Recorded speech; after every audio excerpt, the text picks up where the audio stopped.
So it's very relevant to AI. ChatGPT, we all know, is our personal assistant. So I asked, ChatGPT about, what are the tools for wellness that we can use? Let's read this particular one of the answers that it gave me. AI in wellness should be designed and implemented with a strong focus on privacy, data security, and ethical considerations. While AI can provide valuable support, it should complement, not replace, human healthcare professionals. Users should always have the option to make informed decisions about their health and well-being. This is ChatGPT, and since I agree 100% with her, I decided to put it as an open portion to what I'm going to be sharing. So what are the tools where AI has been and continues to improve and to provide us with support to support our health and our wellness? There are so many health monitoring wearables. Like, how many of you have something like this, right? Like a watch or something that you wear, that we can measure things like our heart rate. 30, 40 years ago, if we wanted to know our heart rate, we had to go to a doctor. Right now, we have it in the tip of our hand, right? The sleep patterns, Lana already shared about that, activity levels, our weight, our muscle mass, water content, so many things that we can measure, and all of this is free. These apps, of course, there is always a paid version, but the basic information, we can get it for free. Starting with what Evandro was saying about the exercise, so important, right? So we have many, many apps that can look at our fitness level, right? And I'm just sharing some of the ones that I'm using. For example, that is from Apple Watch, where you get a summary and you get your circles. It helps you to have certain goals and to identify and measure those goals and see, okay, I reached it today. No, I didn't close that circle. I did move, but I didn't stand enough, or I was, sitting the whole day. And when you do a workout, let's say you go biking, it measures your heart rate and it tells you, were you in zone 1, were you in zone 2 of your heart rate, and so on. Also, we know in terms of exercising and the daily moving, that is so important, that is called NEAT. Some of you, how many of you have heard for NEAT, right? Non-exercise activity thermogenesis. And that means all the things that you do in your daily life that are not exercise. Like you go up and down the stairs, you park your car far away from the entrance. I used to be the one looking for the closest parking lot. Right now I'm looking, for a parking lot that is not as close to the entrance. Or you go and walk your dog, you go to get your mail. All those simple activities, vacuuming the house, working in the garden, all those activities that we don't think that they are so important are at the top of the list in terms of our health and wellness and longevity. And of course, some of us are measuring our steps, and we get very happy when we get it with the 10,000. You have apps for that. The other type of apps that we can get, and they have so much information, is about our nutrition and personalized health. And here are examples, a scale, for example, a smart scale. You don't want a regular scale anymore. Most of us have diet in the past, one kind of diet, and focus so much on the weight. I am at 180 pounds, I need to be 160, or I'm at 130, I need 120. The weight is just a little piece of information. Now these scales give us the water content, the muscle mass, body fat, protein, BMI, the skeletal muscle, BMR, the metabolic age. Metabolic age is something so fascinating. There are some speakers and authors. One of the books that I'm going to be giving away at the end, he is 20 years younger in metabolic age of his chronological age. These scales give you this information. Bone mass, subcutaneous fat, and the bottom one is the visceral fat, which is the most dangerous one. All of this, you can get it in a scale that is less than $40. The nutritional piece, if you see on the right-hand side, you can identify in these apps what are the macros that I want to have. So fat, carbs, protein. And this is the split that I want, let's say 35, 35, 30, right? And then you can see if I wanted to have 110 grams of fat, of protein today, and I didn't reach that, the app will tell me, like, you missed this portion, or you had too much sugar today. Tracking this information and what we eat is such an education for us, because sometimes we feel that we are eating very healthy, and maybe I had a lot more grapes of what I should have had, and I had a lot of sugar on fruits, which are very healthy. And these other section that you see here, for those of you who are in intermittent fasting, I love intermittent fasting, you can track the time frame where you are eating. So this is my eating time, this is my fasting time, and as easy as clicking one time a day, start fasting, and then you get all that measure for you. I don't need to go more into sleep, but there are sleep, track apps that can tell you exactly when you are in REM, deep sleep, and so on. Other apps that could be very helpful for mental health. There is a lot of apps. If you go to the App Store, that will support, anxiety, depression, all kind of stress, which we know are the sources of critical illnesses and chronic illness, right? One of the most popular ones are the meditation apps.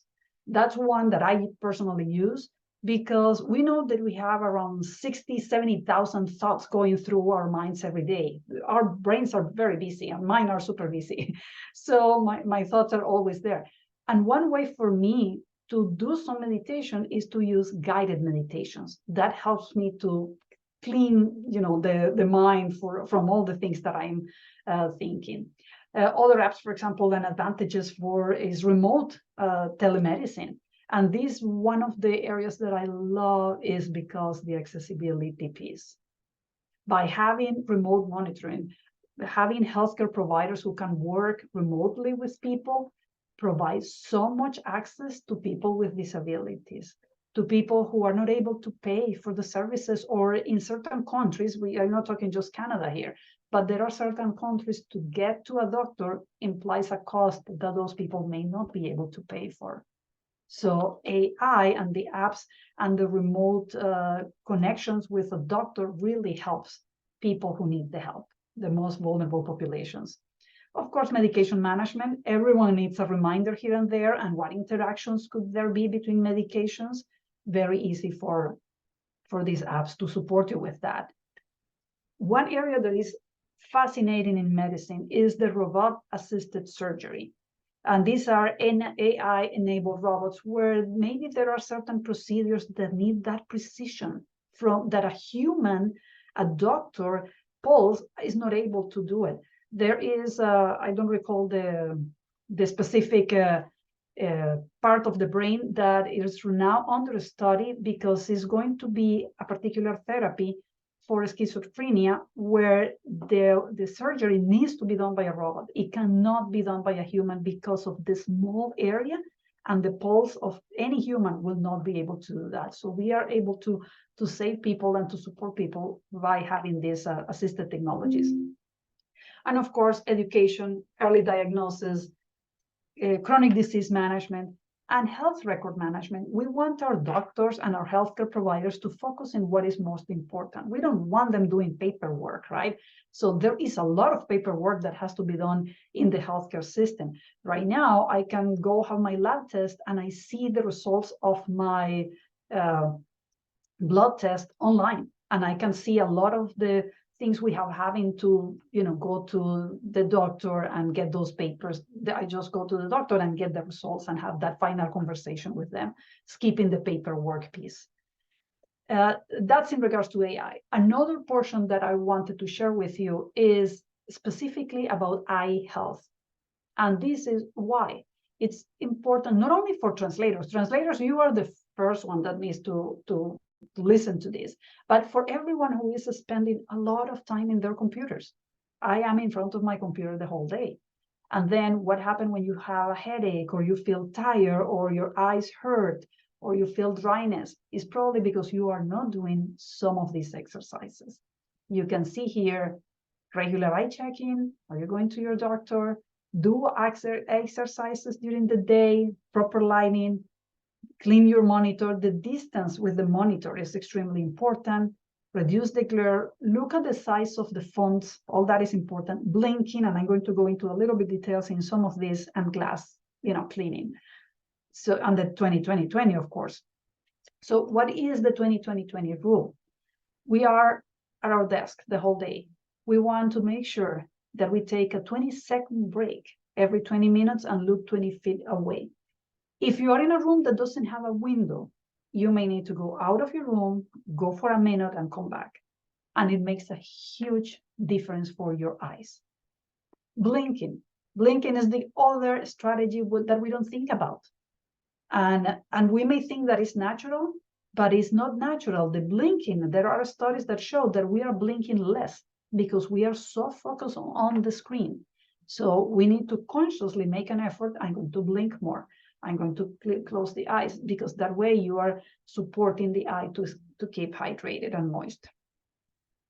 And you can see here a few other things that you can do. You can use your drops, like the different types of exercise that you can do, moving the eyes into different directions, up and down, to the side, rotation. Use the glasses that you need. You have to check with your doctor, and obviously go to the eye doctor to look for that. And nothing can happen without nutrition. So no matter what part of the body, Justine was speaking about, hearing, we can speak about sleep, about everything goes to nutrition. So these are some of the best foods for eye care. And there is no coincidence that they are the best foods for the brain, for the gut, for other parts of the body, and for our overall health. So for our eyes, go green, lettuce, kale, spinach. And that's why on the list that I have on the left-hand side for some different things that you can take, lutein is at the very top for the eyes. But you can have this from foods as well, right? So lutein is in spinach. We want to be hydrated because water is extremely important for the eyes, the same that is very important for everything else in our body. The same with some of those other nutrients. Omega-3 is in my very top list. Of course, before taking any supplements, you need to check with your doctor, but omega-3 is one of the biggest antioxidants that is out there, and it helps our brains. If you are an interpreter, a translator, a researcher, professor, you need to have your omega-3s, and look for good quality omega-3s. Usually the liquid version is the one that is best absorbed by the body. Our workspace. If we are working 8-10 hours a day, we want to make sure that we have a good system to support ourselves. It could be if we are sitting down, what type of chair we are using, the monitor height and the distance, as I say, keeping the arms at 90 degrees. Also, some of us right now, I am standing, I was sitting half an hour ago. So if we go up and down, when we go up, we also have to make sure that we have the proper measurements. This little guide that you see here is another option. It's not for everyone, but sitting on a stability ball, it really helps. I used to have back pain, and it stopped when I started using the ball around 12 years ago. I've been sitting on a ball the whole day, and it really strengthens your core and helps your posture. We need the posture, especially when you are getting a little bit older, right? Like you need that posture. Now, translators specifically, there is a big debate. What is better, to revise on paper, on a screen? And you may think, you have been talking about AI. Why are we even discussing paper here? Well, paper in certain cases could be very useful for you. If you're a translator, when you are revising your own translation, you are going to do a self-revision, right? And there are cases, for example, if you are doing financial reports with a lot of numbers, like you have a spreadsheet with a lot of numbers, that's something that it could be very useful for you to print, for the two reasons. One, to protect your eyes, and the second one, for the accuracy of that translation. Because numbers are super easy to miss 1 0, 1 1 here or there. For the same reason, if you are one of those translators working in the pharmaceutical industry translations, you know the importance of a 1 or a 0 or a 5, right? Like this, the doses for medications.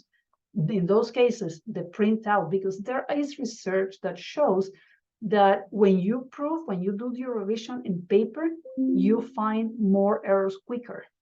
And maybe you don't need to do 3 or 4 reviews of the online version.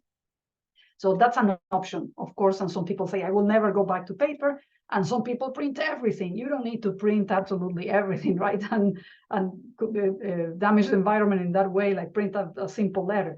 But there are certain things, identify what it is that you need to print or not.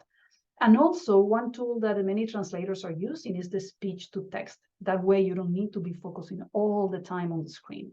Or one of the practices is type with your eyes closed, if you are able to do the touch typing. Many strategies for you to figure out how to spend less time. That's the next point. less time in front of the screen. And this is a challenge. It is a challenge for me, right? Because if you say like, yes, I'm working and I'm done working, but what else? I do a lot of volunteering. And a lot of the volunteering time involves screen, involves Slack and chat and Zoom and all of that, right? So what other non-screen activities can you do, like go biking or, meet with someone in person? And one, we have been talking a lot about sleep. And one key piece about sleep is stop looking at your screen 1 hour before going to bed. That was one challenge for me, because sometimes I was looking at the last minute at email or Slack or any other app. I love also to watch videos like TED Talks and instructional videos, and all of that is on a screen, right? So find that, I'm going to be reading a paper book at the end of the night instead of looking at the screen. So this is really important, and use the features on your phone where you can dim the light. As Lana mentioned, in the morning, you need more light because of that circadian rhythm that you need at the end. So in the morning, you even want to see the real light, the light from the sun. And at the end of the day, you really want to dim your lights and be getting ready to go to sleep. And last, as part of my presentation, this whole thing about taking care of ourselves, what is the purpose? What is the reason that we want to take care of ourselves and exercise and sleep better and eat better? It's not because we want to extend our lifespan.